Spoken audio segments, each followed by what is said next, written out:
धम्म है। देखिए, छोटे से कोई भी नदी जहाँ से शुरुआत होती है तो वहाँ से कितनी रहती है ना, एक धार चलती है, छोटी रहती है, लेकिन धीरे धीरे बढ़ते जाते। बुद्ध का धम्म भी शुरुआत में जब आत्मसात करते या आचरण करना चालू करते तो छोटे से ही करना पड़ता है। बुद्धं शरणं गच्छामि का मतलब क्या होता है, इससे ही शुरुआत करना पड़ता है। नमो तस्स भगवतो अरहतो सम्मा सम्बुद्धस्स, इसका अर्थ क्या होता है और इसको आचरण कैसे करना चाहिए, इसी से शुरुआत होती है। और जहाँ इसी से शुरुआत यदि आपने किया तो यकीनन आपके भीतर में ऐसी ऊर्जा उत्पन्न हो जाएगी कि आप काम करते भी थकेंगे नहीं।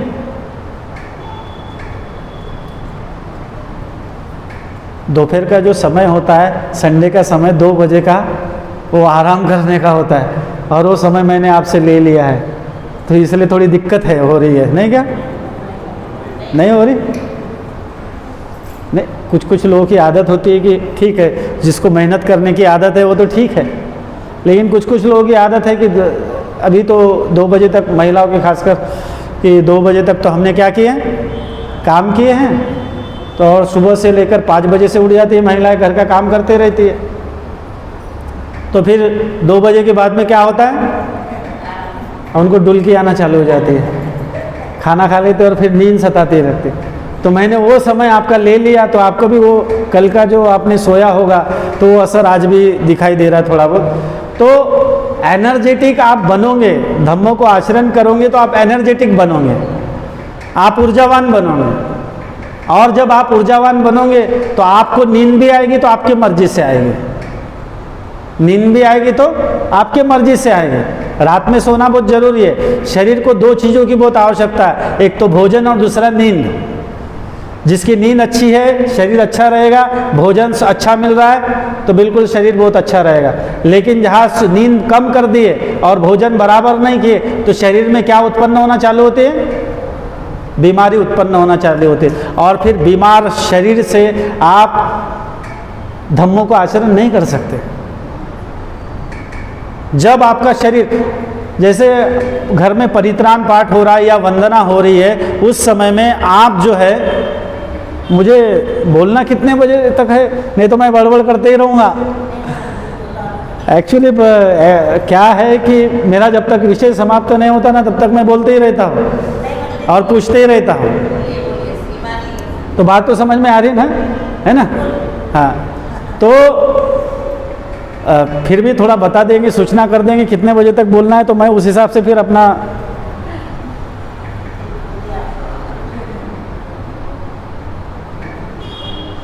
अभी 3 तो बजे है।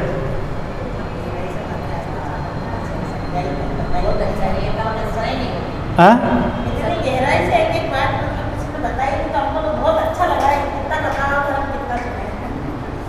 नहीं, लेकिन क्या है कि मनोविज्ञान ये है कि 45 मिनट से ज़्यादा अगर ज़्यादा सुन लिया तो फिर वो दिमाग के ऊपर में जाता है और फिर वो टाइम की भी हिंसा हो जाती है ना? फिर भी ठीक है, आप लोग जो बोल रहे हैं तो हम उस बात को कंप्लीट करते ही बिल्कुल आप लोगों को बारीकी से जो चीज़ें आपको महत्वपूर्ण रूप से समझाना है वो समझा देते। नदी जो निकलती है, जब शुरुआत से जो नदी निकलती है वो छोटी होती है, ठीक धम्म भी छोटे तरीके से पालन करना पड़ता है। और फिर जैसे जैसे पालन करते जाते, आचरण करते जाते, आपको अनुभव आता है, अनुभव से आपके भीतर में सम्यक दृष्टि का उदय होता है। और सम्यक दृष्टि यानी क्या होता है, किसे कहते हैं सम्यक दृष्टि? सद्धम्म का मतलब मन शुद्ध करना है, लेकिन मन केवल उतना ही शुद्ध नहीं होता है। आप आरओ फिल्टर ऐसे ही नहीं लगाए हैं। आरओ फिल्टर जो है वो लगाते हैं, उसका पानी लेते हैं, फिर उसको भी गर्म भी करते हैं और गर्म करके पीते हैं, बराबर है। यानी पानी पीने में इतनी जागरूकता है, तो फिर धम्म आचरण करने में कितनी जागरूकता चाहिए, कितनी जागृति चाहिए? पानी पीने में हम इतनी ऊर्जा यानी इतना सोचते हैं, तो धम्म को ग्रहण करने में क्यों नहीं? और साथों साथ और वो चीज़ें जो आपके जीवन को प्रभावित करती है, उन चीज़ों में आपको जांच कर ग्रहण करना चाहिए। बुद्ध ने बोला जांचो। बुद्ध ने क्या बोला? जांचो। तो कैसे जांचोगे? अच्छाई बुराई को जांचोगे कैसे? सद्धम्म है, अधर्म है, ये जांचोगे कैसे? तो भगवान बुद्ध उनके धम्म ग्रंथ, यानी बुद्ध ने बोला है, बाबा साहब ने लिखा है कि धर्म ग्रंथ का पठन अधर्म है। क्या बोला? धर्म ग्रंथ का पठन क्या है? अधर्म है। लेकिन धम्म ग्रंथ का पठन अधर्म नहीं है। बाबा साहब ने बहुत चालाकी से लिखा है। धर्म धम्म, बाबा साहब ने धर्म शब्द भी यूज किया है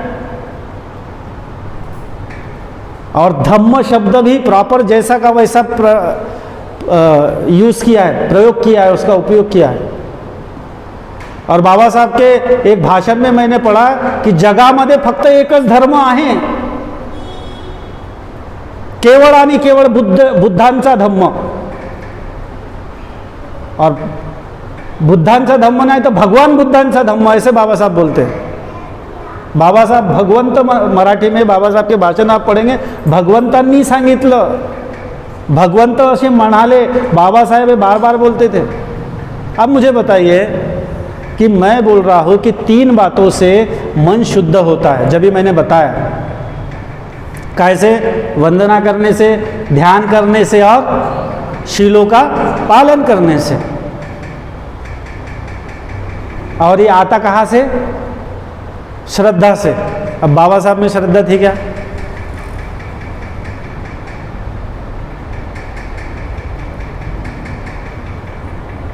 बताइए।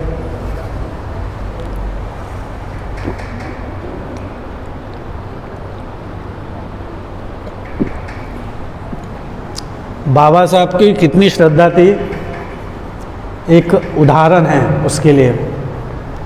सिद्धार्थ महाविद्यालय में बाबा साहब ने सिद्धार्थ कॉलेज के लिए एक बुद्ध की प्रतिमा बनाने का ऑर्डर किया था।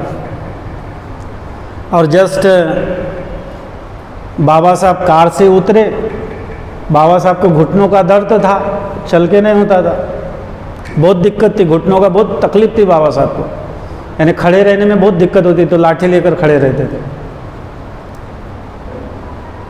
लेकिन जैसे ही बाबा साहब को इस बात का पता चला कि वो मूर्तिकार आया, यानी नानक चंद रत्तू जी आए और उन्होंने बोला, बाबा साहब आप बुद्धा जी प्रतिमा तैयार है। तो जैसे